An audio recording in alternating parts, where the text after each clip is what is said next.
tenemos hoy el cierre, ¿no?, de este curso de buenas prácticas. Hablábamos aquí en bambalinas, ¿no?, ante todos los conectados, que en este momento ya van para 60, ¿no?, que cada año este programa, aunque es el mismo, los que estamos por lo menos a este lado lo percibimos distinto, también porque lo damos distinto, porque evolucionamos en lo que contamos. eh, y que, bueno, pues eso es buena señal y que esperamos que la gente de la audiencia pues se lo pase bien, ¿no? Hoy es una mesa distinta, ¿no?, dentro de lo que es un programa de buenas prácticas, pero yo creo que es de las más importantes, de las más pertinentes, porque vamos a hablar no tanto de lo que es la técnica del ensayo y lo que son los procedimientos que son esenciales para la gente que trabaja en ensayos, sino el contexto. El contexto de los ensayos en tres ejes: jurídico, económico y ético, ¿no? Bueno, están entremezclados, son indisolubles, que van de la parte de ejecución, y dan para mucho, porque aunque hay mucho escrito, también hay muchos territorios grises, ¿no? Eh, Daros las gracias a todos los que estáis en la audiencia. Bueno, animaros a que conectéis las cámaras ahora al principio para que nos podamos poner caras también entre vosotros, que algunos nos conocéis, aunque solo sea de manera inicial. Y como comentábamos antes, vamos a hacer una presentación breve, inicial, en la cual contextualicemos lo que es la tarde, y después, bueno, pues ya empezamos directamente con lo que es las preguntas y el diálogo, ¿no?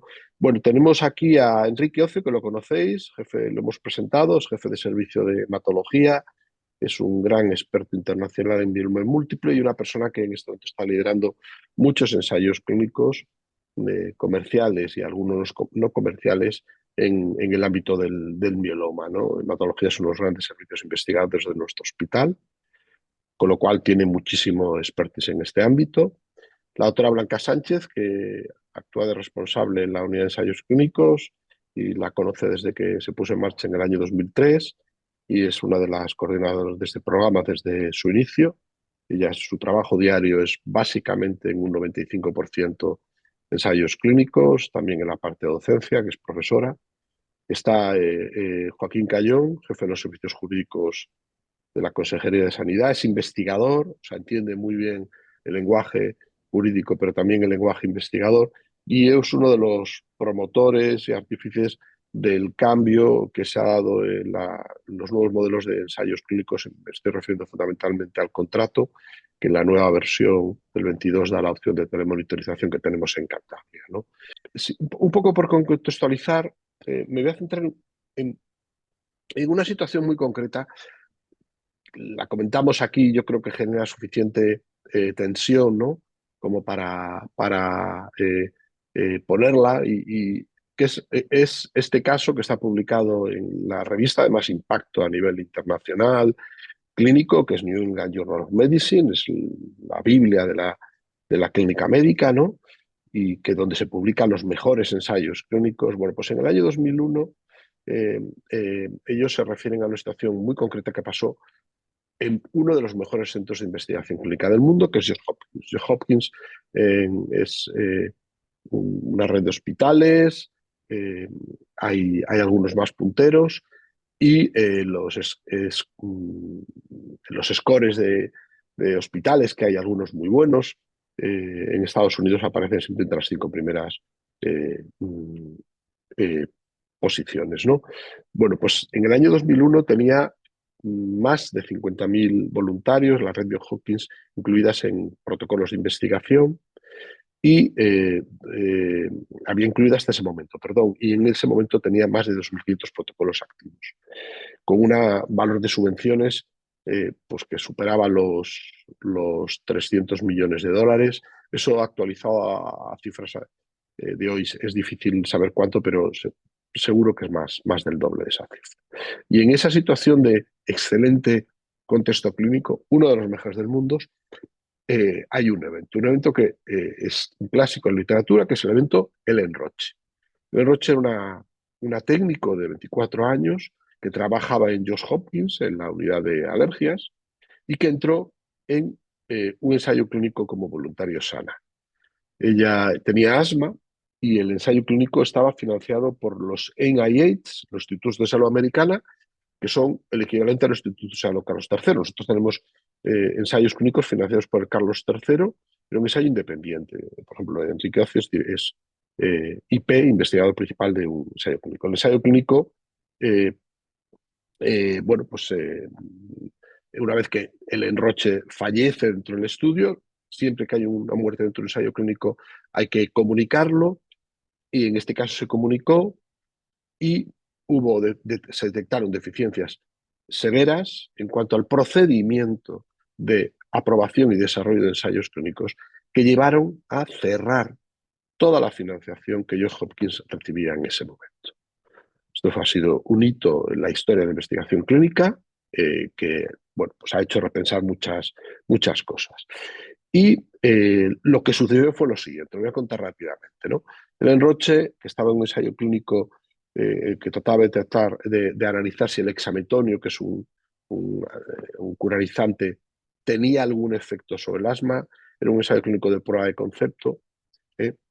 Se pone mala, empeora de su estado general, busca a urgencias y el investigador principal, el doctor Tobías, en ese momento no se había detectado en la parte de diseño del ensayo, detecta que el hexametonio, hace una revisión, tenía efectos tóxicos pulmonares. Esto ya es un problema. Y cuando hace un diseño en un protocolo, toda la literatura tiene que estar revisada, uno tiene que adelantar los problemas que puede dar esa medicación y reflejarlos en la documentación. Un documento esencial, que es el Drug Data File, donde tiene que estar todo lo esencial sobre ese fármaco. Eso no estaba en el protocolo, un protocolo definido por un investigador independiente. Todavía se atendió a la paciente. Eh,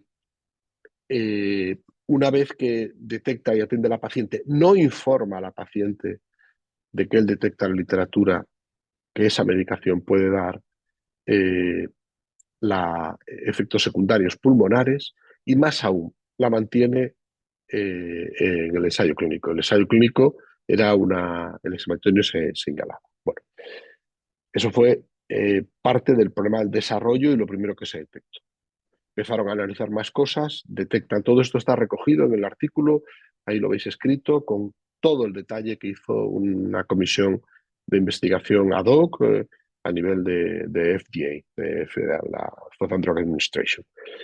Se detecta, porque había medicación en farmacia, que la solución inhalada, que tenía que ser estéril preparada, no era estéril, y empiezan a haber más cosas. Resulta que el documento de consentimiento informado, que es un elemento crítico dentro de los ensayos, no reflejaba un elemento muy importante, y es que el hexametonio no estaba aprobado. Se refería a él como un medicamento y no como una droga experimental para esta indicación. Y siguen tirando de la manta y se dan cuenta que el CEIM había aprobado el protocolo con esas deficiencias y sin pedir más información. ¿De acuerdo? Fallaron todos los filtros. Vale. Cuando empiezan a analizar y profundizar cómo estaba atacando el CEIM, porque hacen una auditoría completa al CEIM en ese protocolo, empiezan a ver que la sistemática del CEIM no era la adecuada, no se reflejan ni se discuten individualmente todos los protocolos, ni las discusiones están recogidas en actas, no había expertos adecuados de las especialidades correspondientes cuando había dudas que se discutían, y por supuesto las actas no documentadas. Bueno, ante esa situación, Johns Hopkins cierra toda la investigación clínica del centro, o sea, no solo le quita la financiación, sino que Johns Hopkins de parte para todos los ensayos clínicos que se están haciendo, implanta nuevos procedimientos urgentes para poner en marcha nuevos ensayos, cambia el procedimiento de aprobación exigiendo una documentación añadida y exige más información más formación para los investigadores para el centro. Considera la formación un elemento crítico a partir de ese momento. Más comités de evaluación, más implicación. de los servicios de farmacia y un incremento de los gastos de evaluación. A partir de ese momento, Johns Hopkins tiene un equipo mucho más fuerte, se profesionaliza y todas las reuniones se graban y se transcriben. Bueno, esto traduce un caso, pero un caso que es real y un caso que refleja lo importante que es hacer bien las cosas y las consecuencias que pueden tener. Bueno, no me extenderé mucho más, pero que sepamos que hay algo habitual en los ensayos, pero que sale en la prensa y cada vez que pasa estas cosas en la prensa se revisa las actuaciones de los centros, que dentro de los ensayos clínicos se mueren gente, se mueren personas. Y en casi todas esas situaciones críticas se producen revisiones y modificaciones de la manera de trabajar de los centros, ¿no? Me estoy acordando del ensayo clínico con Vial, de Vial, que fallecieron cinco pacientes en Francia. Eso implicó una revisión de una fase 1, revisión del procedimiento de incorporación de nuevos pacientes a los fase 1, nunca utilizando más de un paciente por secuencia. No se permiten pacientes en paralelo, por ejemplo. ¿eh? Bueno, pues un ensayo clínico con células madre para pacientes con diabetes donde no había evidencias suficientes bien analizadas del uso en animales, ¿no? Bueno, aunque no tiene que ver directamente con lo que os he contado hasta ahora, pero yo sí creo que hay otro aspecto, y saltando radicalmente de tema, que es de rabiosa actualidad, que tiene que ver con la nueva declaración de Helsinki, recientemente aprobada. Esto se ha aprobado en 2024. No está ni traducida todavía esa declaración de manera formal, que habla de un elemento muy importante, está en mente de todos, que es lo que está ahí subrayado en rojo. Y se refiere a la participación, al modelo participativo de los ensayos clínicos que debe implicar a todos los actores, porque todos tienen responsabilidad, que va desde el celador hasta la dirección, desde los gestores hasta las enfermeras, desde los servicios implicados hasta los servicios centrales. Me encantó, y con esto acabo, este te puede ser un tema también para diálogo, como a Luis Pazares es uno de los mejores oncólogos del país. Le acaban de dar el premio Vic en Madrid, esto ha sido hace un par de días, Valencia está muy bien situada. En sus agradecimientos no agradeció ni siquiera sus servicios. Fue muy curioso, a mí me sorprendió, pero tiene mucho que ver con esto, ¿no? Dio las gracias básicamente a las enfermeras y a los servicios complementarios que trabajan con él, anatomía patológica, a rayos, a medicina nuclear, a laboratorios. Bueno, detrás de esta filosofía yo creo que está el éxito actual de los ensayos clínicos. Si no entendemos que los ensayos clínicos necesitan grandes centros en su conjunto que los apoyen, será imposible hacer ensayos clínicos de calidad. No, y esto tiene mucho que ver con el modelo, con la ética, con la economía y con la normativa. Y con esto yo creo que dejo la presentación de Marco, un poco provocativa también, intencionadamente, para bueno, pues elevar a la alerta y también darnos a nosotros material de discusión, ¿no? Galo, se ha Enrique, incorporado Joaquín. Fernando. Se ha incorporado Fernando. ¡Ay, qué bien! Sí, Bueno, bien, Fernando, muchas sí. Hola, gracias. es que me Oye, pilléis aquí de paso en Madrid, o sea que a las 5 y así tengo que irme, pero sí que puedo estar con vosotros. oye, me encanta. Muchísimas gracias, Fernando, ¿eh? Te echábamos de Venga. menos bueno, habíamos tirado hacia adelante para, entendido que igual, bueno, pues estamos todos muy liados y no podía estar, pero si puedes estar magníficamente bien. No sé si has podido verla un Sí, rato. sí, Sí, sí, sí, vale, toda, desde el toda, principio. fenomenal. Pues entonces, bueno, tenemos ahora, como siempre, un set de preguntas que, bueno, pueden servir de gancho, pero llegado a este punto, no sé si queréis hacer alguna observación, marco, reflexión sobre estos aspectos, ¿no? Que van hoy, que es la parte regulatoria, la parte económica y la parte ética de los ensayos clínicos, bueno, yo creo que está bien aquí representada, ¿no? Regulatoria, económica y ética y de ejecución día a día, ¿no?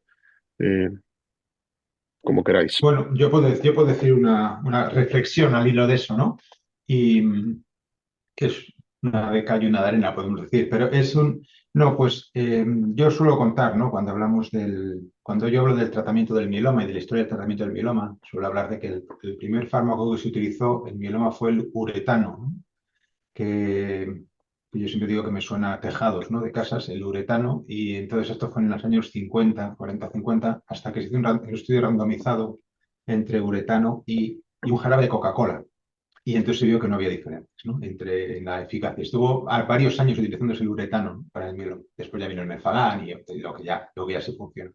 Y yo digo que eso hoy sería absolutamente implanteable, ¿no? O sea, esto lógicamente, pues la investigación clínica y el desarrollo de fármacos y de todo, y de dispositivos médicos, de todo, ¿no? Los ensayos, es algo que hoy en día está totalmente regulado y es clave, ¿no? Para, pues fundamentalmente para lo que sabemos, ¿no? Que es garantizar la seguridad de los pacientes.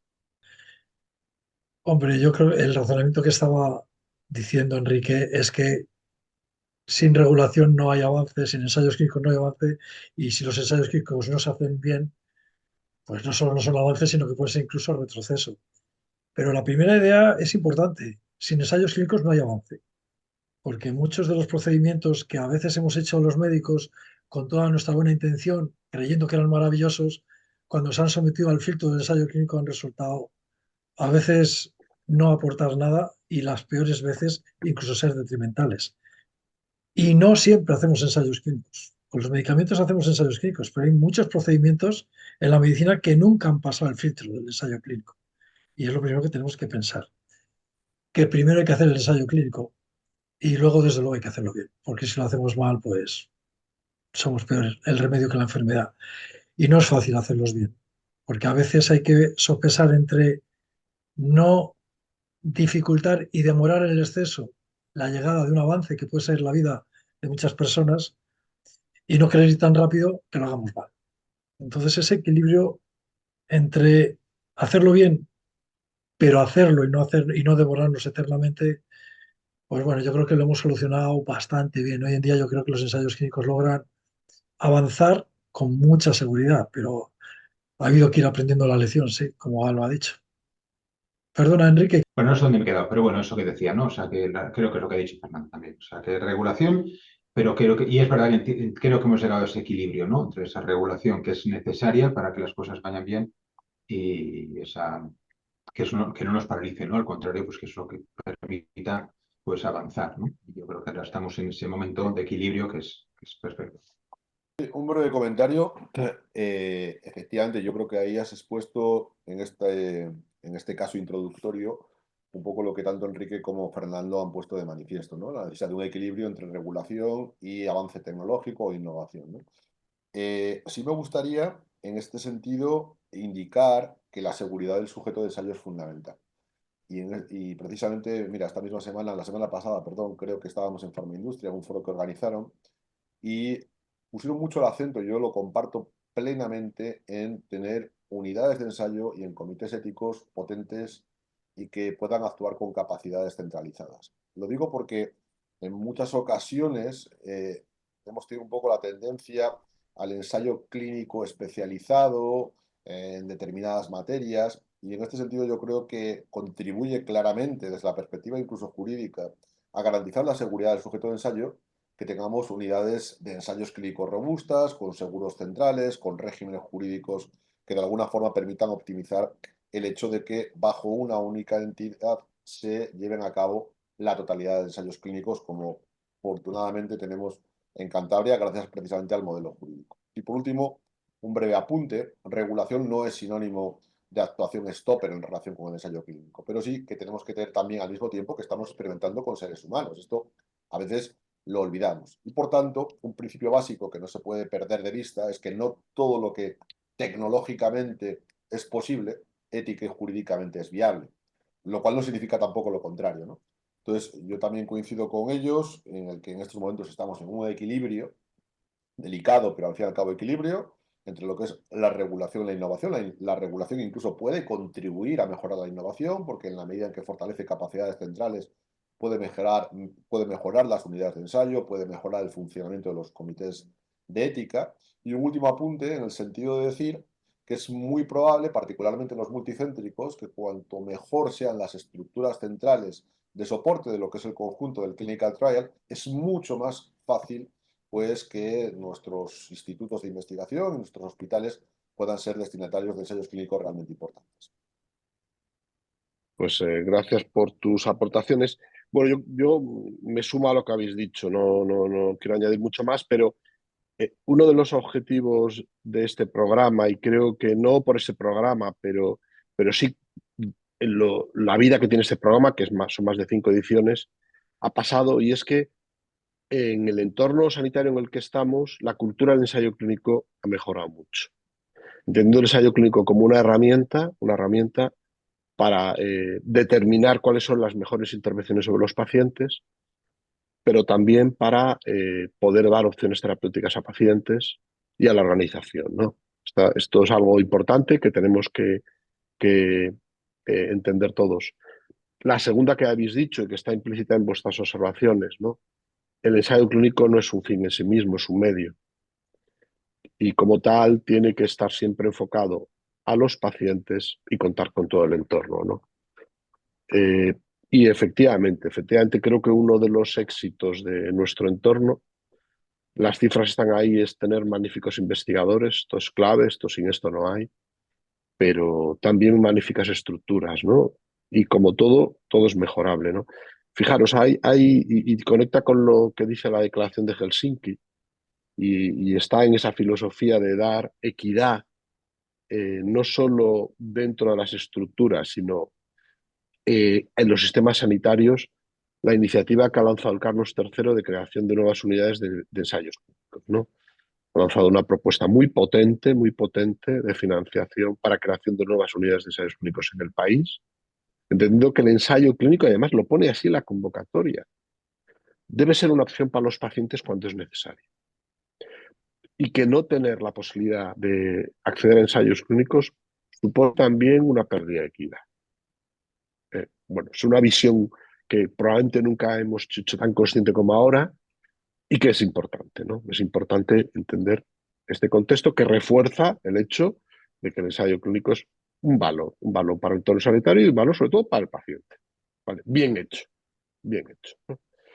Bueno, pues sí, Sí. esta reflexión, ¿no? Me gustaría añadir, me ha encantado que hayas puesto la idea positiva de la Declaración de Helsinki, que además está actualizada de octubre del 2024, la última Declaración de Helsinki adoptada por la Asociación Mundial de Médicos, era del 2013. Y como ha dicho Joaquín y como ha dicho Enrique, como habéis dicho todos, efectivamente las cosas van evolucionando, pero por supuesto sin perder de vista los postulados éticos.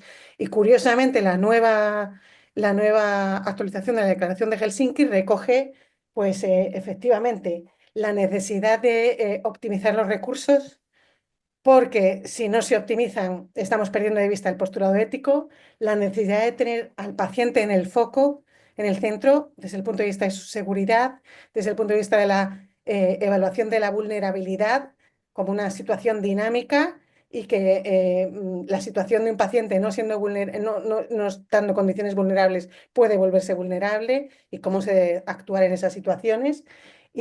Por supuesto, desde el punto de vista tecnológico, habla de meter un nuevo apéndice en relación a las cosas que nos han pasado en la pandemia, ¿no? Y cómo la emergencia puede estar ahí, pero la emergencia se tiene que abordar sin perder de vista los postulados éticos, y además aborda los riesgos tecnológicos, como habla Joaquín, ¿no? La inteligencia artificial, lo que puede suponer de bueno para avanzar en el ámbito de la investigación clínica, pero que no deja de ser un reto y que no hay que quitarle el ojo, ¿no? Desde el punto de vista de los postulados éticos. Yo creo que los postulados éticos también siguen evolucionando, ¿no? Acompañando a la investigación clínica. Bueno, pues nada, sí.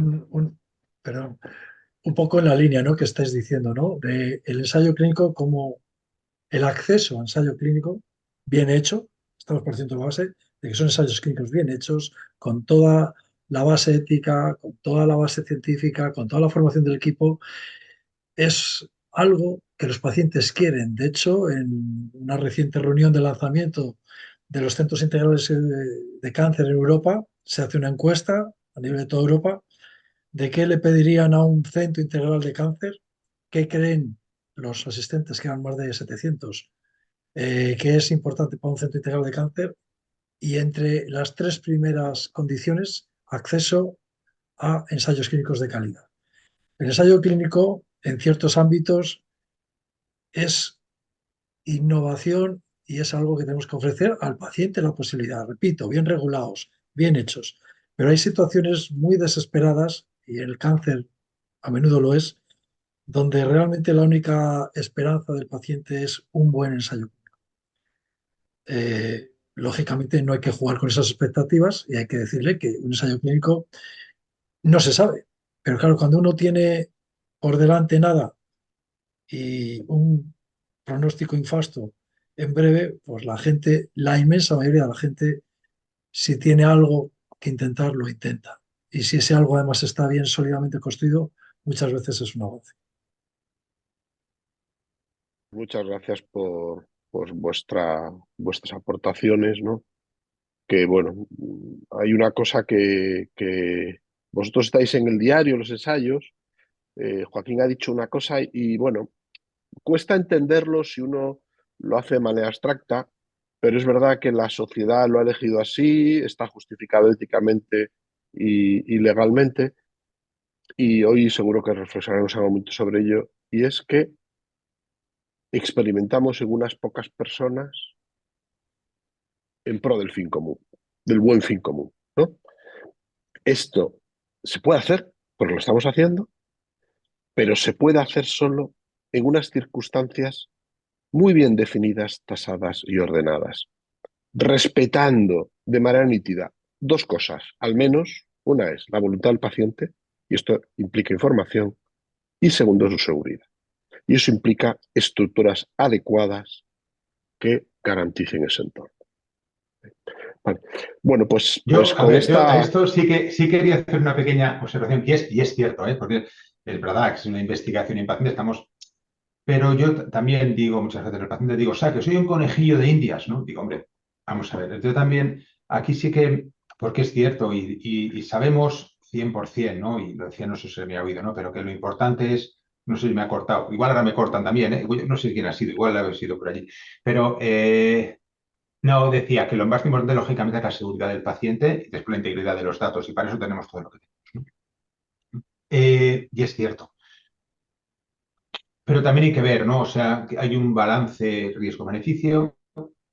Yo diría, ¿cuántos de mis pacientes de ensayos clínicos, y yo tengo muchos pacientes en ensayos, es decir, yo de los pacientes que veo todas las semanas, yo siempre digo el 60-70% de ensayos, están en ensayos, están recibiendo un tratamiento realmente, vamos a decir, entre comillas, arriesgado. No peligroso, ¿eh? Voy a decir arriesgado. Pues no muchos, porque es verdad que incluso los fases 1, que hay algunos que sí, y hay ensayos en los que he dicho, bueno, a ver aquí qué pasa, porque se combinan dos fármacos que dices, bueno, y por eso están escaladas de dosis, están todas estas cosas, ¿no? Pero la mayoría de los casos son, bueno, pues ya combinaciones que ya se han probado, que son estudios fase 3, que ya sabemos cómo funcionan, que ya sabemos cómo, pues los efectos secundarios previstos. Y de hecho, pues eso, muchas veces es verdad lo que decía Fernando, que hay ensayos, hay pacientes en los que su única opción, bueno, vamos a decir, o en muchos casos, a veces sí es así, ¿eh? En otras cosas, la mejor opción, sin ninguna duda, es un ensayo que les va a hacer algo, nosotros ahora decimos que en mieloma hemos avanzado mucho, pero hay pacientes en tercera línea, por ejemplo, que tenemos un hueco y ahí no tenemos. Pues ahí lo mejor que podemos hacer es meter en un ensayo que le vamos a dar algo que es realmente eficaz, ¿no? En cuarta línea ya tenemos mejores cosas que en tercera línea. Esto es curioso, ¿no? A veces esto pasa a veces por las aprobaciones, ¿no? En la vida real. Pero bueno, que la mayoría de mis pacientes están en ensayos y recibiendo fármacos o combinaciones muy parecidas a las que hubiese recibido en la vida real, pero quizá con un fármaco nuevo, que es una variación del otro. Bueno, y eso también es esa cultura de ensayos, ¿no? Que ya muchas veces hablo. O sea, que creo que el ensayo a veces ofrece cosas muy novedosas, otras veces ofrece cosas que son mejores o parecidas a las que ya tiene, pero quizá con alguna mejoría. Y eso es lo que hace que, bueno, pues antes teníamos el ensayo como Lourdes, ¿no? Es decir, venga, Houston, MD Anderson, a ver si hay algo que podamos hacer algo y que le dé un mes de vida o 2 meses o 3 o 4. Ahora no, ahora yo creo que el ensayo está mucho más integrado dentro de la práctica habitual y que muchas veces es la práctica de muchos de nuestros enfermos. Yo creo que, Fernando, también te pasa, ¿no? O sea, nuestros enfermos van al ensayo en general en muchas situaciones, ¿no? Incluso comparando con el estándar, ¿no? Sí. Bien, solo esta puntualización un poco de que totalmente de acuerdo con la investigación y eso, pero también que el riesgo es muy pequeño en general. Vamos a decir, como debe ser, por supuesto. En algunos casos sí, en algunos casos sí que hay ensayos que son arriesgados, fase 1, first in human, fundamentalmente. sin duda, ¿no? Bueno, a todos, a mí también, aunque no estoy en el circuito, nos llegan pacientes preguntando si tenemos alguna opción de ensayo clínico para determinadas patologías, ¿no? O sea, que con eso quiero decir que los pacientes en general lo ven como algo positivo, como una opción, también como un sello de calidad, bueno, y preguntan y piden opciones, ¿no? Y Valdecilla en eso, pues es una referencia, ¿no? Y bueno, yo creo que podemos estar orgullosos también, sin autocomplacernos, como decía el otro día Chema de la Torre, yo creo que los premios Best in Class, sin autocomplacernos medio minuto, ¿no? Os vamos a pedir que ahora sí estéis atentos, conectados. Bueno, las preguntas también tienen aparte de un rol de provocación, de discusión, también de instrucción, de formación y de aprendizaje para todos, ¿no? Y esta pregunta ha dicho Joaquín una cosa que yo refrendo totalmente. Es que las estructuras incluyen a los comités éticos de investigación. Los comités, fijaros, John Hopkins eh, determinó fallos graves en su comité ético y esto fue uno de los motivos de parar la investigación. Eh, y tenemos que pensar en ellos como estructuras garantes. Es nuestro cortafuegos. Si el comité deja pasar los ensayos, tiene obligación de hacer seguimiento, no monitoriza o pone pie o mm, revisa aquellas situaciones que le lleguen que son alarmantes, tenemos un problema. Tenemos un problema. Tiene mucha responsabilidad y en los buenos comités éticos de investigación con medicamentos del país está gente absolutamente puntera, ayudando generosamente a que la investigación sea evaluada ágilmente, que esto es un reto, y sea evaluada rigurosamente. ¿Vale? Bueno, pues mientras os habéis conectado a este link y habéis metido bueno, pues habéis leído también la pregunta que habla de los CEIM, ¿no? De la evaluación de los ensayos clínicos. Entonces, la pregunta es, ¿la evaluación de los ensayos clínicos debe hacerse por un CEIM nacional de referencia? En la situación actual, esto es así, el CEIM de referencia es elegido por el promotor en cada ensayo.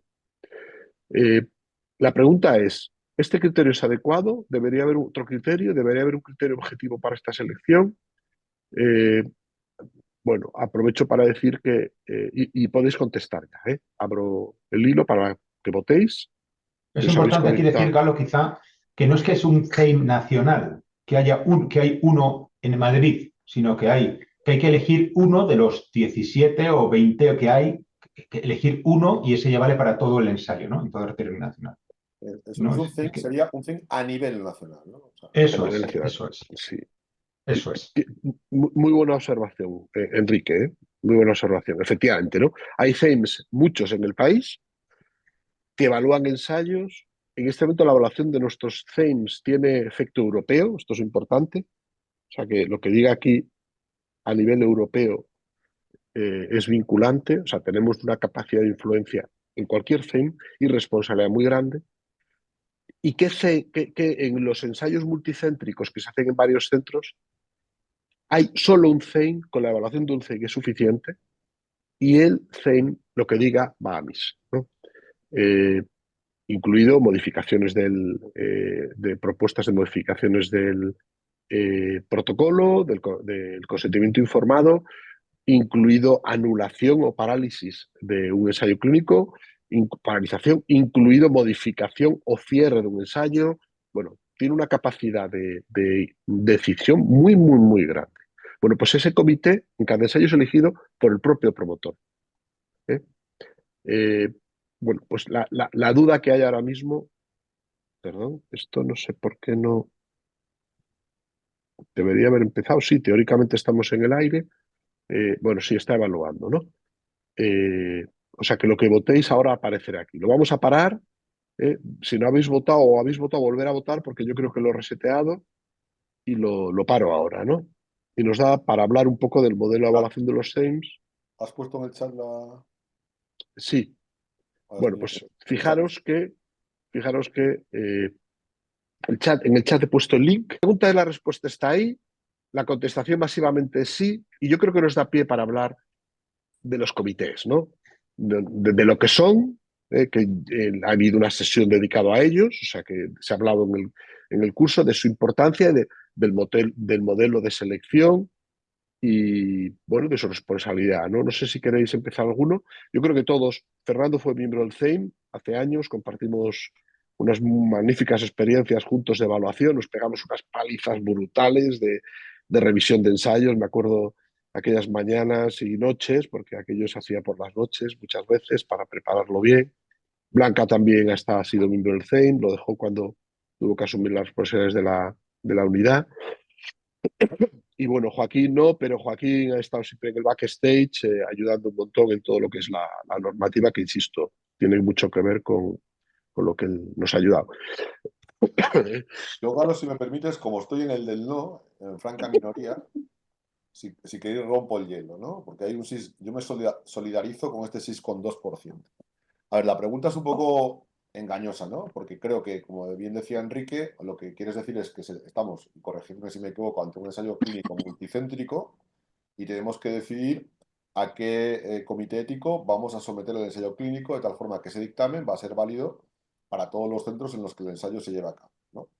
Entonces la pregunta es si, lógicamente, la elección la hace el promotor, el sponsor, y la pregunta, si no lo han entendido mal, es si debiera haber un criterio objetivo para de alguna forma limitar la decisión de este sponsor. Y creo que la respuesta es radicalmente que no, y voy a tratar de explicar por qué bajo mi punto de vista. Una cosa son los criterios objetivos que debe haberlos para acreditar ese comité. Lógicamente, si el comité no supera criterios objetivos, no podrá ser acreditado y por tanto no podrá funcionar. Y otra cosa distinta es que dentro del abanico de comités al que podría someter el ensayo, el sponsor pueda decidir el que quiera. Habrá unos que primen comités que emiten sus dictámenes más rápido, habrá otros que primen que los dictámenes sean más rigurosos. Yo sí que creo que acabará habiendo forum shopping, que se dice en derecho. Forum shopping es la posibilidad de elegir el foro, de elegir el tribunal. Es decir, la policía, por ejemplo, iba a la Audiencia Nacional, pues cuando un juez de guardia estaba en ese momento en activo, porque era, digamos, más proclive, por ejemplo, para permitir una entrada en domicilio, ¿no? Entonces, un ejemplo, no es una buena praxis, pero de hecho ocurre, ¿no? Entonces, yo no creo que deba haber criterios objetivos que coarten la libertad del sponsor para decidir a qué comité quiere someter su ensayo clínico. Creo que en ese sentido debe operar la libre concurrencia y evidentemente habrá comités pues, que se queden atrás, pues, porque sean menos rigurosos, porque pues pidan documentación que es absolutamente irrelevante, porque, bueno, la razón que sea, porque no estén tan profesionalizados. Y al final, en la práctica, se acabará imponiendo una suerte de darwinismo, en virtud de la cual, como consecuencia de la selección natural, no de la selección impuesta desde la perspectiva burocrática, sino la natural, habrá comités que se lleven el ascua a su sardina. Entonces, mi respuesta es, criterios de selección objetivos, sí para la acreditación, pero también le vamos a tener que decir al sponsor qué criterio objetivo es el que debe predeterminar su decisión. Sería, fijaros tanto, como arruinar la propia libertad de elección del comité que establece el Real Decreto 2015. Por tanto, yo me solidarizo en este caso con la minoría. Vale, yo no voy a decir mi opinión, Joaquín, que la diré al final, eh, pero creo que hay siempre, y quizá la contestación que se ha dado, te voy a intentar interpretarla, se debe a una sombra de duda sobre la independencia si el promotor es el que elige el CEIM. No digo más porque esto es para lanzar carnaza, Es sobre si el promotor simplemente, elige la independencia del comité, pero es que yo tengo que dar por hecho que son independientes, ¿no? Es que, o sea, si con la premisa de que tú me pones de partida, ya no hay juego. Yo tengo que partir de la premisa de que cualquier comité que esté actualmente acreditado está en condiciones de ejercitar sus funciones. Ahora bien, déjeme usted elegir. Esto es como puede ocurrir en un hospital para ser CESUR, o bueno, habría muchísimos ejemplos. Pero ahí lo dejo, que seguro que habrá alguien que me lleve la contra. Bueno, Adelante, Fernando. yo no he votado, porque cuando he ido a votar ya se había acabado, ¿vale? Pero desde luego estoy muy de acuerdo con el razonamiento de Joaquín. Si desconfiamos de un comité ético, lo que tenemos que hacer es no dejar que ese comité ético funcione. Porque si no lo escoge el promotor, ¿quién lo escogería? ¿Sería al azar? ¿Iríamos por turnos? Sería, en el fondo, esto de que el promotor escoja el comité ético no deja de ser también una manera de que, bueno, el comité ético que no funcione, que no evalúe, que tal, pues posiblemente no va a tener muchas ofertas para... yo no veo un peligro en que el promotor escoja el comité ético, porque donde tenemos que actuar es en el comité ético. El CEI, que es el que tiene que estar garantizado que sea adecuado. Que lo escoja el promotor, bueno, pues hombre, ¿qué problema pudiera ser? Que todos los promotores escojan el mismo CEI. Bueno, será que es muy bueno, o que un CEI es tan blando que todos lo escojan. Entonces lo que tenemos que hacer es ser nosotros los que ese CEI no lo dejemos actuar. Pero no creo que haya que desconfiar de entrada de los CEI. Vale. Yo os dejo una pregunta intermedia aquí, que es, y podemos seguir la ronda, ¿qué quiere el promotor del CEIM? Claro, es que el promotor está siguiendo sus propios criterios objetivos, es decir, la información de los CEIMs sobre cuántas veces actúa como CEIM de referencia, cuántas veces, cuántos ensayos evalúa al año, esa información es conocida. Entonces es un poco por la línea, yo me alineo también con Joaquín y con Fernando, ¿no? ¿Por qué vamos a sospechar del CEIM? O sea, si un promotor elige aquel CEIM que actúa más veces como CEIM de referencia y no sabemos exactamente lo que hay detrás. No tenemos por qué sospechar del CEIM ser este es el más laso y el más rápido y el más... No, es que a lo mejor el promotor lo que está haciendo es elegir a ese CEIM porque al que más veces es CEIM de referencia porque es el con mayor capacidad científica y es decir que el establecer, para empezar a establecer un criterio objetivo de entrada es difícil, porque ¿en qué nos apoyamos? ¿En lo que quiere el promotor o en lo que hace el CEIM? Y luego, por otra parte, pues lo que estamos diciendo es que la información es pública, es pública. Sospechar de uno o de otro es complejo, ¿no? Enrique, no sé si quieres hacer alguna observación. Sí. No sé si ponerme en la contra, al otro lado. No, yo estoy muy de acuerdo. Yo sí que creo que ese 6%, 93% es porque la pregunta estaba orientada en este sentido un poco, ¿no? Es decir, o sea, primero generas la sospecha y después eso. Yo estoy de acuerdo. Yo estoy de acuerdo que así, vamos, totalmente de acuerdo con lo que ha dicho Joaquín. Es verdad que muchas veces el promotor elige el CEIM, en algunos casos porque es rápido, y esto es cierto, pero esto no me parece que sea algo malo. O sea, que un CEIM sea rápido, si es riguroso, me parece que es algo bueno. Y eso no está reñido una cosa con la otra. Yo eso creo que es así. Y después muchas veces también es el CEIM del IP, lo cual tampoco es malo. Lo cual tampoco es malo. Podemos poner sospecha, es decir, o sea, no, pero también es decir, oye, van a tener más argumentos o más capacidad de tomar esa decisión, ¿no? Yo no estoy nunca en un CEIM y mis respetos para todos los que visitan un CEIM, porque me parece que es una labor tremenda. Por una parte me parece muy, muy bonita, ¿eh? Pero me parece que es mucho trabajo y una gran responsabilidad y es así. Y después yo también voy a romper una lanza por otra cosa que nos ha mencionado, que es el CEIM único. Es decir, o sea, creo que eso es bueno. Al final, bueno, pues decía Joaquín, y yo creo que es así, tienen que estar cualificados y, entre comillas, no sé si auditados, pero al menos evaluados inicialmente. No estaría mal eso otro, ¿eh? Pero bueno, si no lo están. Pero antes, cuando había muchos CEIMs, claro, al final se acababas con el promotor, me ha pasado, tener que contestar cosas opuestas.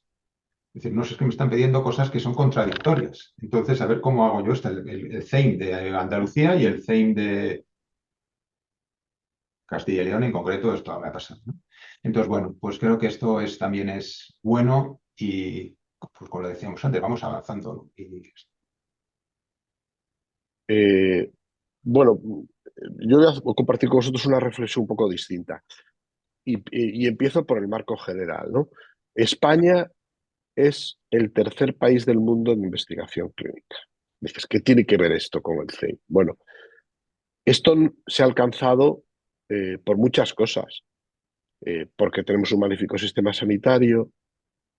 Hay gente que dice que la regulación proclive ha sido esencial y también hay gente que dice que el modelo de evaluación está siendo esencial para que esto pase. Eh, Esta situación que dice Enrique, yo la he vivido siendo miembro del CEIM. Entonces, y la pregunta que os hacía es, ¿qué quiere un promotor del CEIM? ¿Sabéis lo que quiere?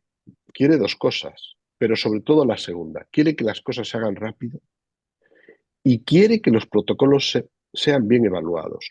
Un protocolo malo, y los CEIMs a veces corrigen deficiencias de los protocolos, supone que el ensayo clínico puede no servir para nada. Esto pasa. Esto, incluso haciendo bien las cosas, pasan, y que los resultados hay que tirarlos a la basura. Esto pasa. Y el promotor, que se juega a veces centenares de millones de euros, lo que quiere es tener el mejor protocolo y, por tanto, tener mejor CEIM. O sea, él no quiere que se le evalúe sí. No, él quiere que se le evalúe bien. Y por eso está pasando una cosa que Joaquín ha dicho, que es darwiniana. Están quedando los mejores. En España se está dando una concentración enorme de evaluaciones. ¿Por qué? Porque hay algunos CEIMs que se han hiperprofesionalizado, trabajan súper bien, trabajan súper rápido, y esto tiene varias derivadas, que no lo hemos dicho. Una, de conocimiento.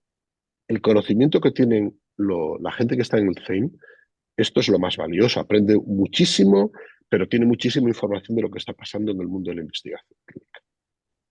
La segunda, prestigio.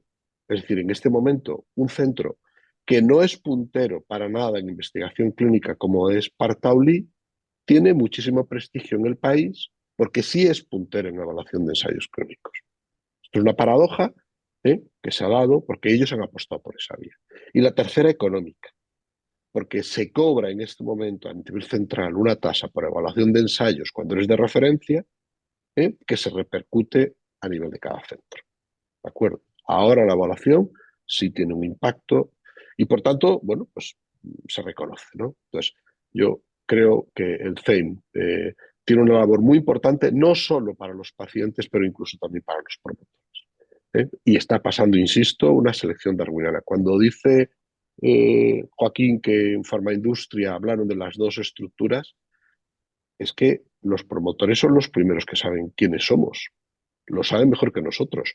Saben quién es el investigador, saben quién es el centro, saben qué estructuras, saben tus tiempos, saben tu reclutamiento, saben los problemas, saben las queries, saben las inspecciones, las auditorías, saben, bueno, y conocen al CEIM. Entonces, bueno, pues simplemente que la reflexión compartida, y creo que estamos todos de acuerdo, de que el Comité Ético de Investigación es muy importante para toda la estructura y es una de las claves de que la investigación en el país, en el ámbito clínico, vaya bien, ¿no? Porque es verdad que son equipos generosos y muy potentes. Y si me apuras, Galo, conocen también las unidades de ensayos clínicos, ¿eh? O sea, yo Claro que destacaría sí. mucho. O sea, es decir, cuando te hablan del CEIM, no te hablan del CIN, te hablan del sistema de ensayos clínicos de la comunidad.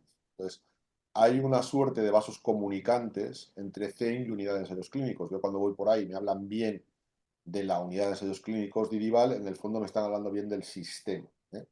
Es decir, que no me hablan tan bien del CEIM de Cantabria como de la unidad de ensayos clínicos de IDIVAL, ¿eh? En este contexto de docencia, pues lo podemos decir abiertamente porque si no nos ponemos delante de un espejo, será complicado mejorar.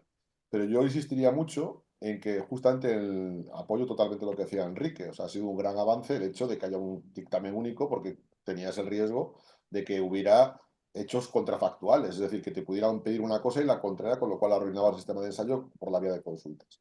Pero de la misma forma que hay un comité que con un único dictamen puedas llevar a cabo y desarrollar el ensayo, yo sí que creo que es importante que tengamos un sistema de ensayos clínicos, es decir, comité más unidad, centralizados y que no tendamos a la dispersión ni a la fragmentación. Entonces, la huida de la fragmentación en Cantabria probablemente sea uno de los factores que contribuya, pues, a que podamos presumir de un sistema de ensayos clínicos robusto, lógicamente en proporción al tamaño que tiene nuestra comunidad autónoma. Por poner el ejemplo, y tú, Galo, lo conoces muy bien, ¿no? De cuando hablamos con promotores, la diferencia que puede haber, por poner un ejemplo muy claro, con el País Vasco, ¿no? Que por tamaño debería tener muchos más ensayos y, sin embargo, se encuentra claramente en la cola de Cantabria.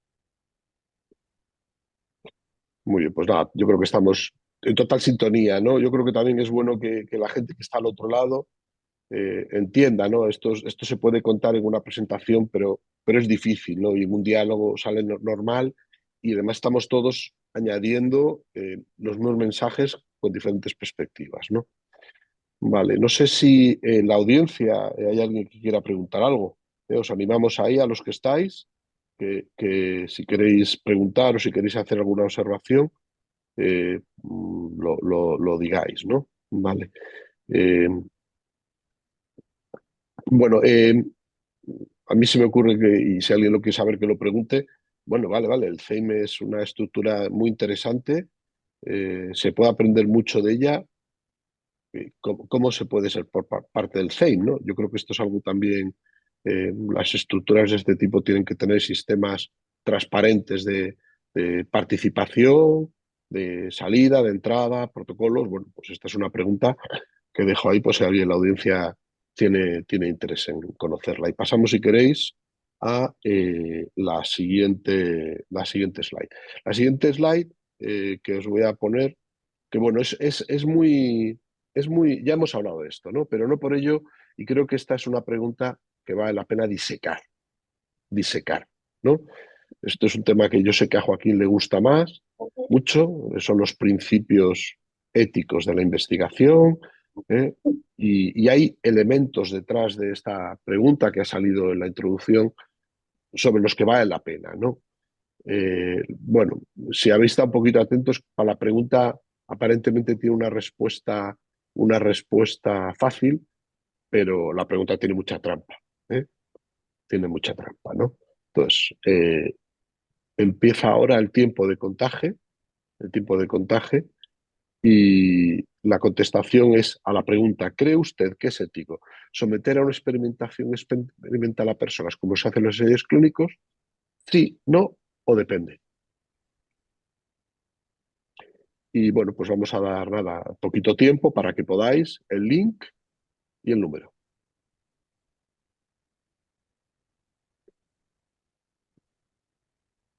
¡Buah! ¡Buah! Da de sí el tema, ¿no?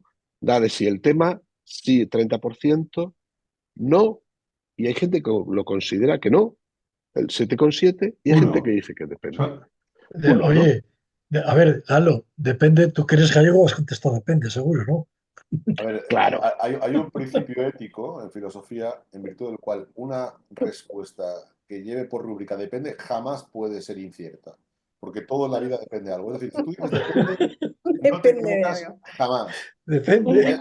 Y he de decir que, a la inversa de la vez anterior, los que han ganado aquí la votación es claramente depende, porque esta pregunta, en el fondo, como decía Galo, no es opinable.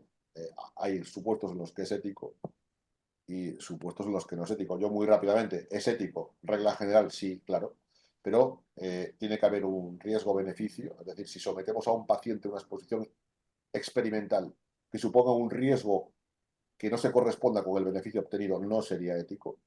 Y luego me gustaría subrayar una cosa que es aplicable solo al ensayo clínico pediátrico y de personas vulnerables con discapacidad. En esos casos no basta, respecto del beneficio, que obtengamos un beneficio para el conjunto de la población, sino que hay que atender al principio de necesidad singular. Es decir, si sometemos a un menor a un ensayo clínico, tenemos que obtener un beneficio para la población pediátrica. Si sometemos a un discapacitado a un ensayo clínico, tenemos que conseguir un beneficio para ese concreto colectivo. No bastaría con que fuera para la población en general. Por tanto, la regla general es que sí. Hay excepciones en las que no. Luego, bajo mi punto de vista, que someto a vuestra mejor consideración, la respuesta correcta es un depende, que en general siempre suele ser una réplica muy socorrida. Yo esto lo sin digo duda. en clase lo digo siempre. Es decir, hace preguntas en clase y siempre le digo, a ver, pero ¿cuál es la respuesta correcta siempre? Y se lo digo, depende. Siempre le digo, pues depende, cuando pregunto algo en clase en medicina. Claro. Y Luego, está claro. Enrique, luego Esto tendrías que hacer como jarabe de palo, ¿no? Que dice depende, y la siguiente pregunta es ¿de qué depende. depende, no? De qué depende, claro. Como la canción. Este es el tema, de qué depende exactamente. Pero aquí está claro, ¿no? Yo creo que es eso. Hombre, y es que aquí, claro, podemos hablar, esta pregunta puede hablar de mil cosas, del consentimiento informado, puede que el paciente lógicamente esté bien informado, que si no, no es ético, pues es someterle a esa investigación, por supuesto, del balance riesgo-beneficio, eso es anterior, o sea que hay muchas puntos de discusión, ¿no? Hombre, ha habido una persona que ha respondido no, hombre, yo no sé, ¿no? Yo creo que no, pues depende de todas estas cosas, habrán algunas situaciones en las que no, pero yo creo que la mayoría, pues evidentemente, pues el beneficio que tenemos para la sociedad, para el propio paciente muchas veces, en general, ¿no? Lógicamente esperamos un beneficio para el paciente, nunca un perjuicio, ¿no? Esto es evidente, ¿no? Y como decía, bueno, y esas situaciones más específicas, pues también. Claro, La ya. Declaración de Helsinki vuelve a decir que será ética siempre que la inclusión sea justa y responsable. Dice, tras sopesar los riesgos de la inclusión y de la exclusión. Y es así, ¿no? O sea, y además la declaración, esta renovación vuelve a poner el foco en el paciente, los beneficios sigue hablando del beneficio del individuo y del beneficio social, por supuesto, pero vuelve a poner por delante los beneficios del paciente sobre los beneficios sociales, ¿no? Entonces, pues siempre que la inclusión sea justa y responsable, después de sopesar los riesgos. Sí, bueno, yo os voy a poner aquí un slide. Esto es un experimento que algunas veces cuento y digo que está hecho en primates, ¿no? En los cuales se hace un experimento y estos primates se les somete a una temperatura de agua y se va viendo cómo reacciona la temperatura del agua del cuerpo en función del tiempo y el tiempo que tardan hasta el fallecimiento. Bueno, esos primates eran hombres, esto es real. Esto se hizo en los campos de concentración nazis. Y esto es un experimento. Fijaros, más aberrante que esto no lo puede haber. Fijaros, entonces, la contestación depende, tiene todo el sentido. Es decir, que no es el qué, sino el cómo. Aquí fallaron todos los principios éticos que van ligados a la experimentación, es decir, la voluntad de las personas, la finalidad del experimento, el, la rigurosidad y la transparencia, la existencia de todo falló, ¿no?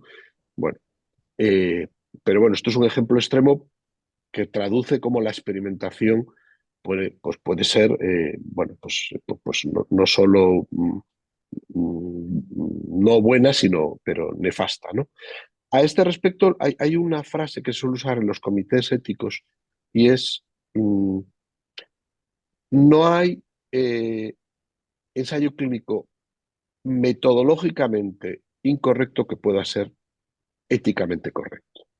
Es decir, el método es esencial dentro de los ensayos clínicos, ¿no? ¿Por qué? Porque de entrada, someter además de que tengas que respetar la voluntad, de que tenga que haber una seguridad, porque tú tienes que someter a una persona a situación experimental cuyos resultados sirvan para algo. Si el método no es bueno, los resultados no van a servir para nada. Entonces, se entremezcla la voluntad, la ética, la metodología, el rigor, ¿no? O sea, el clínico realmente es un auténtico crisol, ¿eh?, de aspectos que mezclan, ¿no? La regulación, la ética, el método, bueno, y al final, y eso lo hace tremendamente complejo, ¿no? Cada situación, ¿no? Vale. Bueno, pues efectivamente depende, ¿no? Aquí lo importante no es el qué, sino el cómo. Y fijaros, estos son grises, pero eh, eh, alguien podría decir, en un hospital, un investigador sin experiencia hace un ensayo clínico y los pacientes que incluye, resulta que no incluye 5 pacientes y no ha utilizado correctamente los criterios de inclusión y de exclusión. Ahí el método ha fallado, pero el problema es que la selección ha sido errónea. Y eso convierte a la participación de ese centro en una participación no ética. ¿De acuerdo? O sea, el tema no solo es en cuanto al diseño del estudio, sino también en cuanto a su ejecución. Bueno, simplemente unas reflexiones que yo creo que están en la mesa de todos, ¿no? Y que tienen que ver mucho con con la mesa de hoy. Vale. Bueno, hay bastantes ejemplos de situaciones experimentales, ¿no?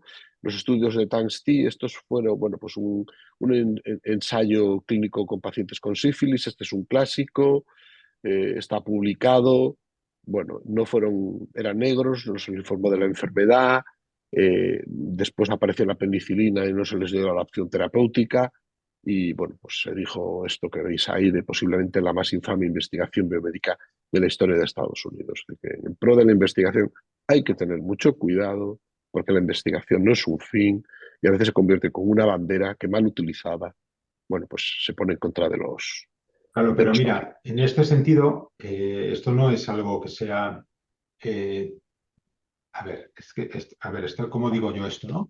Porque no es fácil. Nosotros hay ensayos en los que decimos que no queremos participar porque no nos parece ético. Es decir, claro, esto es muy duro decirlo, ¿no?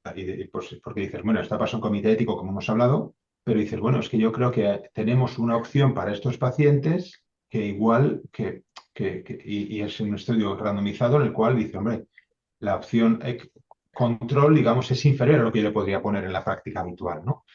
Eh, entonces, esto generalmente no pasa, porque la regulación dice que tú al paciente le tienes que dar, al menos en el brazo control, no experimental, lo que está probado y lo mejor para él.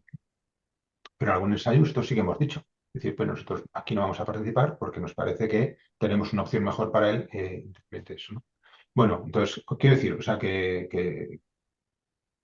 no es que estemos hablando de negros y tal, ¿no? Y sin informar, ¿no? Pero sí que es verdad que a veces nosotros sí que somos en esto súper cuidadosos, creo que todos nosotros lo somos, ¿no? En decir, a ver, este ensayo sí y este ensayo quizá pues no nos parece que sea el más adecuado, ¿no? Bueno, esto ya digo que esto también puede generar discusión, ¿eh? Bueno, sin duda, ¿no? La verdad es que el tema da mucho para sí, pero bueno, yo creo que detrás de todo esto está rigor, las cosas bien hechas, gente muy profesional, conocimiento, ¿no? Bueno, pues la vida misma, ¿no? Pero el ensayo es una situación especialmente delicada.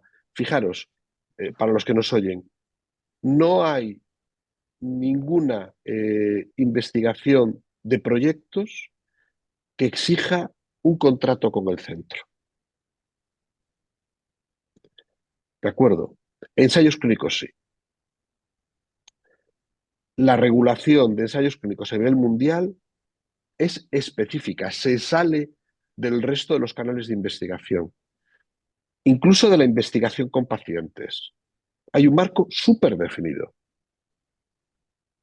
Existen estructuras profesionalizadas en todo el mundo para hacer exclusivamente ensayos clínicos. Y existen comités específicos de evaluación y agencias de evaluación.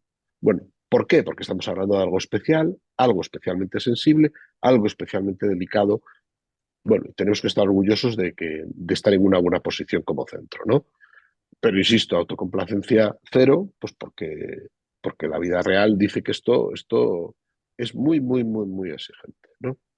Y tenemos que seguir trabajando un montón. Vale, si os parece, pasamos a la siguiente pregunta, que es un salto copernicano en cuanto al topic, pero que tiene mucho que ver con la ética dentro de un marco más general, ¿no? ¿De acuerdo?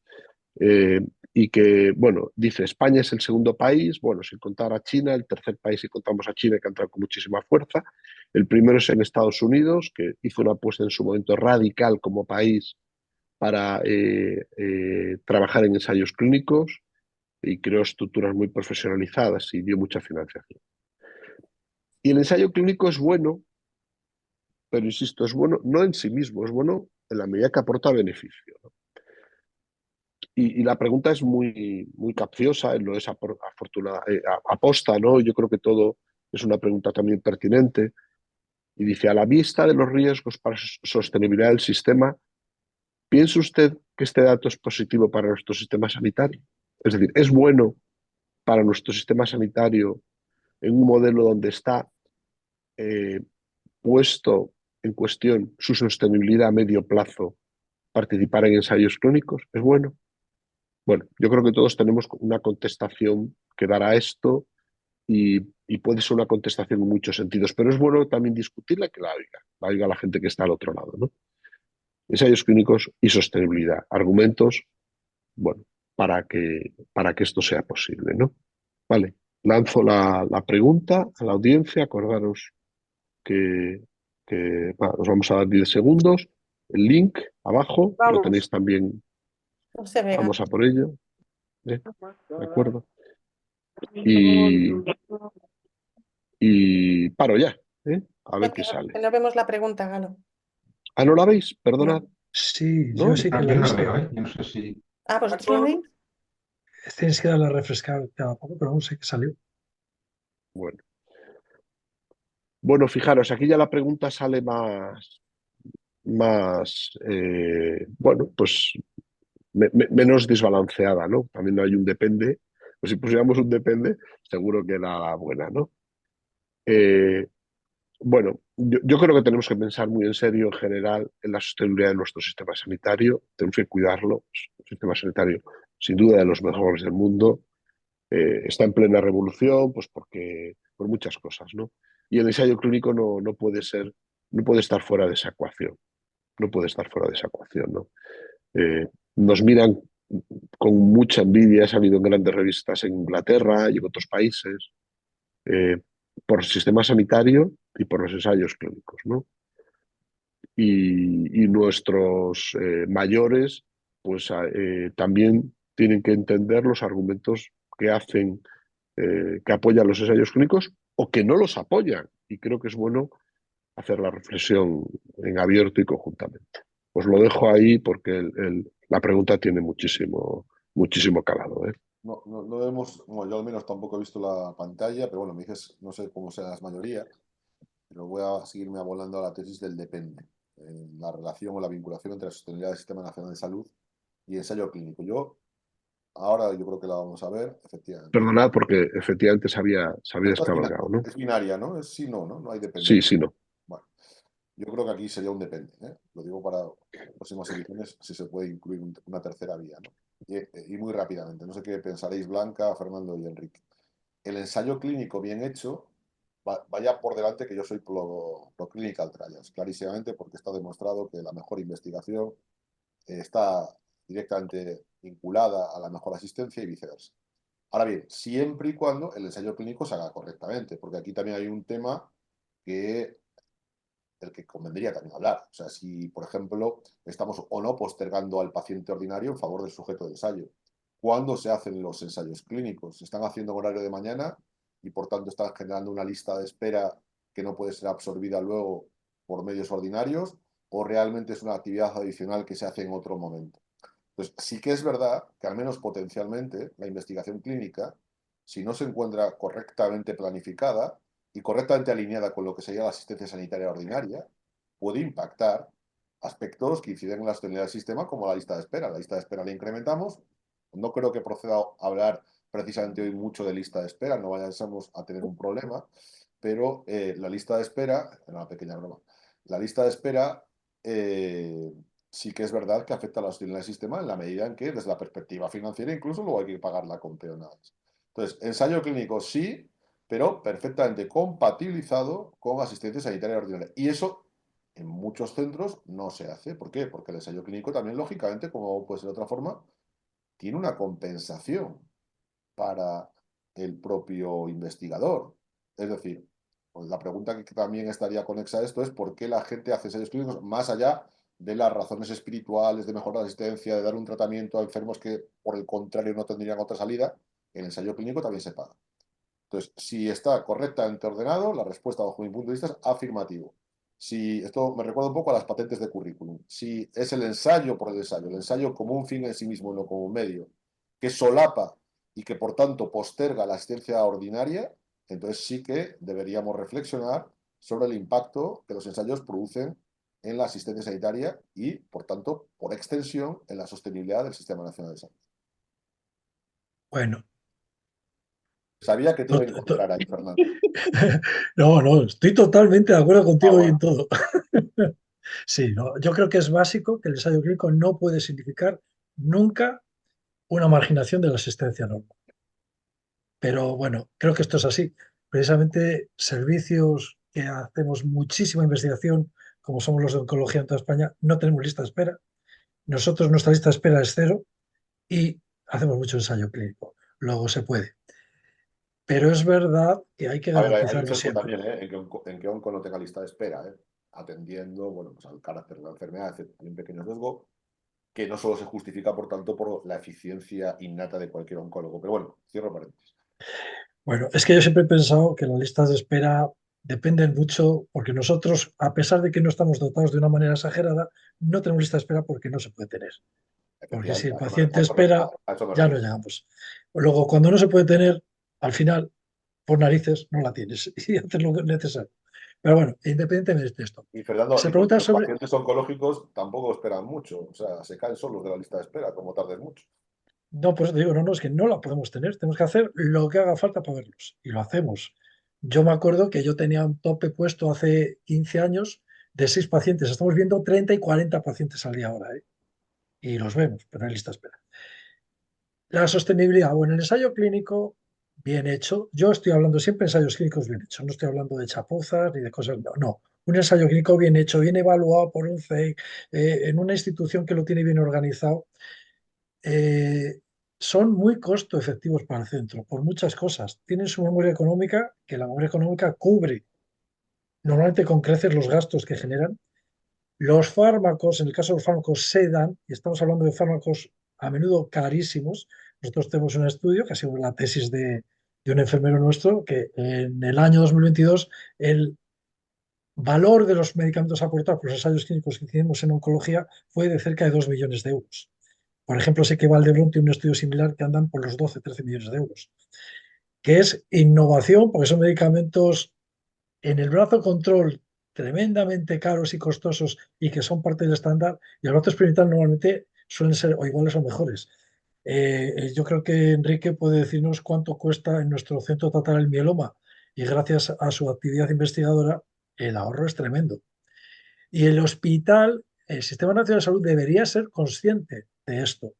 Es tremendamente rentable, y además, digamos, es innovación muy sostenible, y no solo muy sostenible, sino que permite incluso un excedente que puede ir a otras cosas. Lo que pasa es que sí que hay que lograr que estos medios que se aportan vayan de alguna manera al sistema sanitario. O sea, yo ahí soy un gran defensor de que no solo el ahorro en medicamentos, sino que también el hospital de alguna manera pueda suplir esa sobrecarga que pueda sufrir con la memoria económica que tiene el ensayo clínico. En cuanto a por qué los investigadores hacemos las cosas y por el bien de los pacientes, pues no sé, estará escrito en algún sitio, pero las hacemos. En el fondo somos muy vocacionales y yo no sé si la sociedad nos entiende mucho, pero hacemos montones de cosas sin estar retribuidos. Yo, a ver, bueno, yo estoy muy de acuerdo con, como no puede ser de otra forma, con los dos. Eh, bueno, mi respuesta a esta pregunta no es un depende, aunque sí que la podría haber. Sí, pero mi respuesta es un sí bastante rotundo en este caso, ¿eh? Es decir, de hecho no creo que es que el ensayo clínico, no sé si se puede decir esto, es casi necesario para la sostenibilidad del sistema sanitario. No podemos decir eso, pero es muy importante. El otro día nos decían, ¿no? Y decir, qué bien estamos en Cantabria en cuanto, como decía, en cuanto a gasto, ¿no? Sanitario. Eh, yo decía, ¿y esto por qué? ¿En qué sentido, no? Es decir, o sea, ¿comparado con qué? Dice, bueno, si lo comparas con otros. Dice, bueno, yo creo que en gran parte eso es por la cantidad de ensayos que tenemos. Fernando decía ese ejemplo, ¿no? Yo también tengo algún ejemplo, ¿no? De otros pacientes que con mieloma múltiple que tratamos en un año, ¿no? Y ahorrábamos 100.000 euros al mes, perdón, 100.000 euros al mes, que es 1 millón. Solo eran 25 pacientes que tratamos en contexto de ensayos clínicos en un momento. Y un año, 1,5 millones solo en ese grupo de pacientes de ahorro. Decía él, es verdad, nosotros, yo recuerdo en Castilla y León, cuando yo estaba en Salamanca, y aquí pasa lo mismo. Bueno, aquí es muy difícil comparar, no es comparable, pero la provincia la provincia que más pacientes tenía de mieloma era Salamanca, lógicamente, y la que menos gastaba en mieloma era Salamanca. Y con muchísima diferencia con el resto, ¿no? Porque la mayoría de los pacientes estaban en ensayos clínicos. Eso creo que contribuye de una forma clarísima a la sostenibilidad del sistema sanitario. Y por otra parte, absolutamente de acuerdo con Joaquín, pero tenemos que hacerlo compatible. Es decir, yo decía, ¿no? Para mí no hay una diferencia entre paciente en ensayo y paciente no ensayo. Porque es el mismo paciente que va a estar hoy aquí y mañana va a estar aquí. Ese mismo paciente hoy está y mañana y yo veo a mis pacientes en 2 sitios diferentes. Veo los ensayos en un sitio o en otro. Bueno, lo que tenemos que conseguir es que esta estructura es generar la estructura suficiente y afortunadamente el ensayo nos da esa capacidad por esa financiación que aporta, además, ¿no? Genera esa estructura y esto es mi ilusión. Y esto creo que lo hablo prácticamente con todos los tres, ¿no? Mi ilusión es que consigamos tener, y toda la tenemos, esa estructura perfecta para que quepan todos, para que todo vaya rodado, para que seamos, y vuelvo a decirlo, los mejores, ¿no? Los mejores y que esto haga que, bueno, pues que hoy estoy en ensayo, pues muy bien, y hoy no estoy en ensayo, pues igual de bien, porque me van a tratar igual que si estuviera en ensayo, o no, vamos, es que esto es un poco así, ¿no? Decirlo así, pero me van a tratar de maravilla, ¿no? Y esto queda un poco mal porque no es, pero claro, el estar en un ensayo, es que me lo pensaba antes, ¿no? A la hora de los riesgos, el estar en un ensayo tiene unos riesgos, pero también tiene unas ventajas en cuanto a riesgos, y es que voy a estar mucho más monitorizado, voy a estar más controlado. Pues en mi caso eso ya no pasa. Yo veo a mis pacientes de ensayos con todos los controles que requiere un ensayo, y es que eso me arrastra a los pacientes de un ensayo, a tratarles con esa misma rigurosidad, vamos a decir, que te obliga el ensayo. Y eso es una cultura que creo que es muy buena y creo que estamos consiguiendo cada vez más. Sí, yo a lo mejor tengo un poco de sesgo, porque yo trabajo en una unidad en la que solo se ven pacientes en ensayo clínico. Y nuestro mantra es constante y de abajo hacia arriba, de decir que lo que se hace en la unidad es asistencia. Es decir, nosotros no hacemos otra cosa que no sea asistir a los pacientes que tienen que recibir un tratamiento. Y es verdad que supervisados y siguiendo un protocolo de ensayo clínico predefinido, probablemente mucho más estrictos que lo que son ya los protocolos establecidos en otras áreas de la clínica, pero no deja de ser asistencia. Entonces, desde las unidades de ensayos clínicos, yo creo que lo que vemos es que lo que se hace es ese seguimiento estricto de los pacientes en ensayo clínico, pero en un entorno que lo que intenta es no pisarle el callo al resto de los pacientes que están en asistencia. Es decir, nosotros tenemos durante la historia de los 12 años que llevamos funcionando, pues ser conscientes de ayudar al desahogo de otras estructuras en el hospital que podían estar saturadas. Y esto lo vivimos con hematología en el 2019, cuando los ensayos, no solo los fase 1, sino el resto de fases vienen a la unidad de ensayos clínicos, es porque la situación en el hospital de día es caótica y no puede más. Y se trasladan a otra unidad que está tratándolos con una serie de personal muy profesionalizado en el ámbito del ensayo clínico, lo cual también le da calidad y con una transparencia absoluta de lo que está pasando. Entonces yo creo que no tienen por qué no poder coexistir en el hospital. Y vamos al principio de toda la charla, ¿no? Cuando alguien dijo, la industria ve que necesitamos TAMES específicos y unidades de ensayos clínicos. Y ahí estamos también los demás, nosotros, quiero decir. Yo creo que la misión también de las unidades de ensayos clínicos, probablemente al ordenar la actividad, es intentar que no se vean afectados de manera negativa el resto de pacientes que no están en ensayos clínicos, que están recibiendo asistencia, como los pacientes que están en ensayo clínico reciben asistencia, ¿no? No sé, yo probablemente estoy muy sesgada, efectivamente. Solo una cosa, Mm. puntualizar una cosa, Blanca, para que no se te vuelva entendido. La situación del hospital de día era caótica en el sentido de saturación, ¿no? De saturación, overbook, sí, sí, sí, Sí, sí. por Sí, supuesto, sí, de por eso, que nada, que sobresaturación, sí, que por eso lo de digo, porque es lo sobresaturación. que querías Entonces, decir y por eso. claro, Vale. ¿qué pasa cuando sacas a estos pacientes a otra unidad que se dedica solo a ensayos clínicos? Pues que permites que haya otras, el hospital de día médico, no sé el quirúrgico, pero el médico, yo lo pongo en paralelo con la urgencia, ¿no? Nunca habrá recursos suficientes. Esto, la urgencia pone 6 camas y necesitas 12, y 12 y necesitas 24. Pues yo creo que con el hospital de día, que va atendiendo a necesidades crecientes, la población pues va envejeciendo y hay otras necesidades, siempre se van cubriendo. Entonces nosotros nos vanagloriábamos mucho de que habíamos empezado a curar los PICs y a poner las transfusiones y a poner las inmunoglobulinas, etcétera, pero es que si nosotros ponemos 10, pues probablemente ellos ponen 20 de otros pacientes que, Sí, que, sí. que son asistenciales, ¿no? Puro y duro. Vale, yo estoy totalmente de acuerdo con vosotros. Es decir, el ensayo clínico aporta mucho valor, también económico, a los centros y también esfuerzo. Y si lo ponemos todo en una balanza, yo creo que el balance es súper positivo. Pero necesitamos ponerlo en una balanza y necesitamos información. Creo que, esto es una visión personal, el mayor enemigo en este momento de los ensayos clínicos es la ausencia de una información rigurosa sobre lo que estamos haciendo. Porque el balance estoy seguro de que es súper positivo, pero los datos hay que tenerlos, ¿no? Y fijaros, obviamente los ensayos clínicos suponen un sobreesfuerzo, claro, eso ya sabemos todos, hay que saber cuánto. Hemos pedido, Fernando, tú eres el investigador principal, yo he trabajado mucho en esa propuesta, al Carlos III, una ampliación de la unidad de imagen del hospital por un importe de más de 1 millón de euros, precisamente para dar cobertura a esto. Es decir, estamos declarando que necesitamos recursos específicos de investigación en el hospital, como la unidad de ensayos clínicos. Claro, un hospital como este no va a tener recursos especializados, los tiene que tener, como lo mismo que las entidades públicas subvencionan la investigación, porque aparte del retorno económico que implica sostenibilidad, tiene otros retornos, ¿no? De valor, de rigurosidad, de prestigio.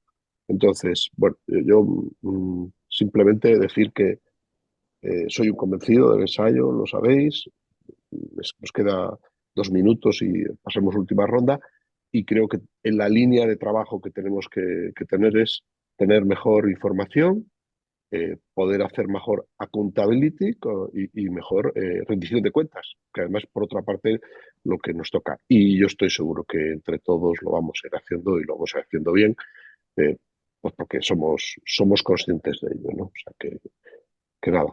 Yo creo que con esto tenemos que acabar, nos da tiempo a otra pregunta, son y 28, y yo Joaquín, tú aquí en esta parte no has intervenido, bueno, he entendido que tampoco era para ti clave, pero sí me gustaría que hicieras un cierre y cada uno de vosotros hiciera una reflexión final de la sesión y del curso, porque con esto acabamos este programa de buenas prácticas de investigación, que bueno, pues es más vuestro que de nadie, y en el que, bueno, pues poco a poco vamos creando también un estado de opinión favorable a la investigación clínica como elemento esencial de nuestro sistema sanitario, investigación clínica que tiene que ser de rigor. Joaquín, ¿quieres tú lanzar un último mensaje y después hacemos Bueno, la ronda? no perder de vista el foco de lo principal. El ensayo clínico es algo por lo que hay que apostar. Creo que Cantabria tiene muchos valores añadidos como comunidad autónoma, particularmente en relación con su tamaño, y uno de ellos, sin duda, es la apuesta decidida y el correcto funcionamiento de ensayos clínicos. Yo muchas veces he tenido la oportunidad de estar tanto en España como en el resto de Europa, y uno de las señas de identidad de esta comunidad, sin duda, es el ensayo clínico, y por tanto no perder el foco. El ensayo clínico es bueno, cuanto mejor sea la investigación clínica, mejor será la asistencia sanitaria, pero que al mismo tiempo, como autoexigencia o como reivindicación de la no autocomplacencia de la que hablaba Chema de la Torre ayer, seamos siempre conscientes de los límites éticos, legales, regulatorios, de transparencia, de accountability, de rendición de cuentas que hay detrás del ensayo clínico. Solo a través de este proceso de mejora continua y, si me permitís, incluso de autocriticismo, podremos continuar en la senda emprendida. Muchísimas gracias, Joaquín, un placer. Fernando, una última reflexión como figura clave en los ensayos clínicos en Cantabria.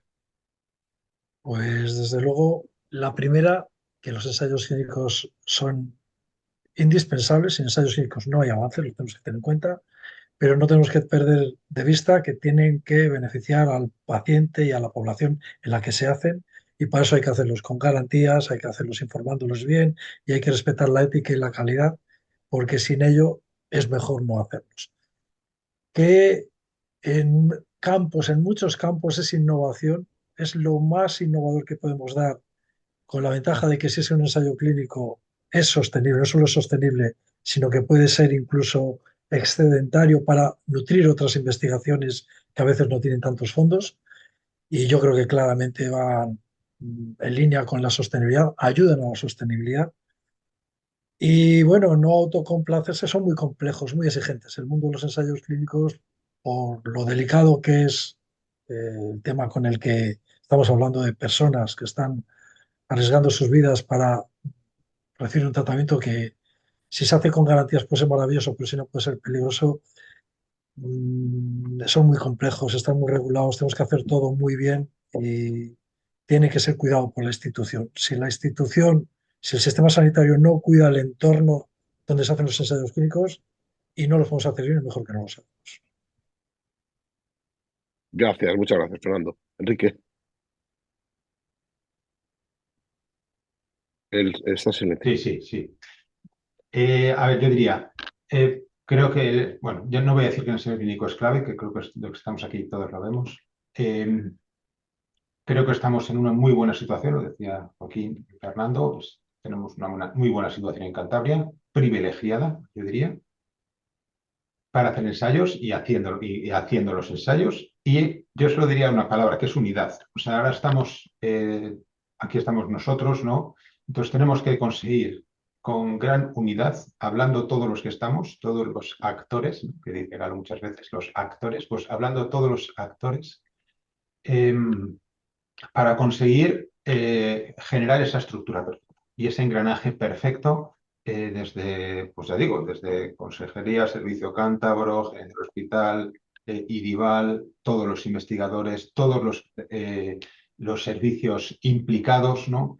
Que todos estemos en la misma dirección, y creo que estamos en ello, ¿no? O sea, ir avanzando, porque creo que podemos ser un Panzer total, ¿no? Y ser, pues tener una estructura muy buena, ¿no? Y entonces para eso necesitamos hablar mucho y decir, venga, a ver cómo vamos a hacer esto,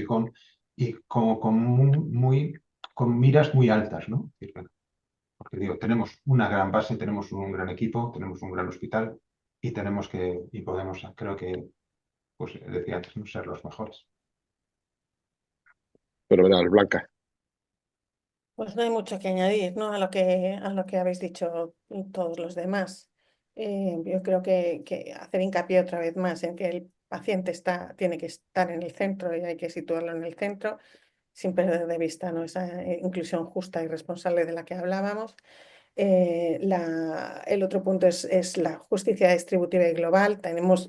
Todos tenemos que ser conscientes bueno, pues cómo se distribuyen los beneficios, los riesgos, las cargas en la investigación. Y por último, el punto de la transparencia. Yo creo que cuanto más transparentes seamos, más fiables y más confiables seremos y más fácil será convencer a los que hay que convencer. ¿De acuerdo? Bueno, pues nada, puntualmente son 34, acabamos esta sesión con un mensaje súper esperanzador que habéis dado, y es, tenemos que contar con todo el mundo. Estamos contando con los actores y stakeholders, la traducción de stakeholders, ¿no? Y prueba de ello este programa, que es abierto, que es para que todo el mundo pueda aprender, entender y formarse.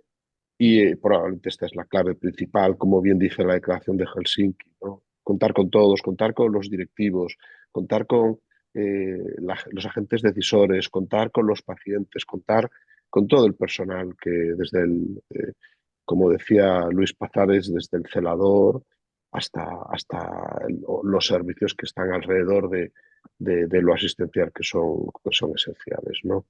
Pues nada, con esta filosofía cerramos, daros las gracias y bueno, seguimos y ya pensando en la siguiente edición, ¿no? La siguiente edición. Que tengáis una magnífica tarde. Venga, hasta luego.